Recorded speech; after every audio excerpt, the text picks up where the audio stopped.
के गर्दै हुनुहुन्छ? ठिक छ सर, ठिक छ। फेसबुकमा यसो दिनभरिको यो अपडेटहरू हेर्ने हो र? ल ठिकै छ, फेसबुक हेर्दै गरौँला होइन। मैले आज एउटा तपाईँको लागि एउटा के भनौँ, गाउँ खाने कथा। गाउँ खाने कथा भनौँ होइन, गाउँ खाने कथा ल्याएको छु। यो गाउँ खाने कथाको हजुरले ठ्याक्कै मिलाउनु भयो भने राम्रो पुरस्कारको व्यवस्था रहेछ होइन। गाउँ खाने कथा सुनाउनु भयो। अब गाउँ खाने कथा एउटा घरको सम्पूर्ण सदस्य 20 जना हुन्छ। 20 जना सदस्य, 20 जना सदस्य एउटा घरको, एउटा परिवारको।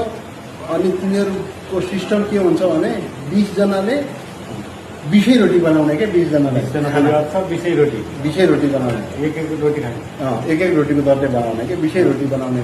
तर त्यहाँ फेरि खाने सिस्टम खाने अलग अलग छ है फेरि।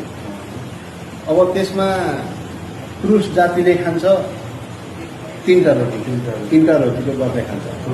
पुरुषले 3टा रोटी खाने भयो, महिलाले खाने भयो 2टा रोटी, महिलाले 2टा खाने, अनि बच्चा बच्चीले खाने भए आधा आधा, बच्चा रोटीले आधा रोटी खाने, आधा रोटी खाने, बच्चाहरूलाई आधा रोटी दिने, महिलाहरूलाई 2-2टा रोटी दिने र पुरुषलाई 3टा रोटी दिने। र 20 जना परिवारमध्ये 20 जनाले बाँडेर त्यो 2टा रोटी सबैलाई पुर्याउने।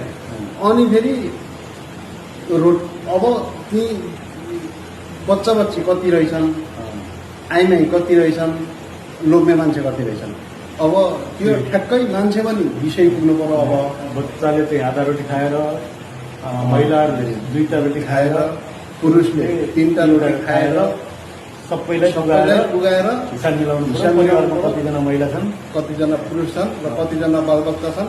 ठ्याक्क रोटी पनि 20 पुग्नु पर्यो। त्यसको एन्सर रोटी पनि 20 पुग्नु पर्यो र मान्छे पनि 20 पुग्नु पर्यो।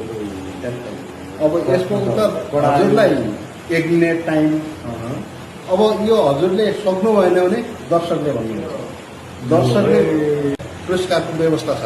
ल है दर्शकहरू, कमेन्टमा 20 जना परिवारले 20वटा रोटी बाँडेर सबैले, महिलाले 2टा खाएर, पुरुषले 3टा खाएर, बच्चाहरूलाई आधा दिएर 20 जनाले 20 रोटीको हिसाब मिलाएर देखाउनुहोस् त।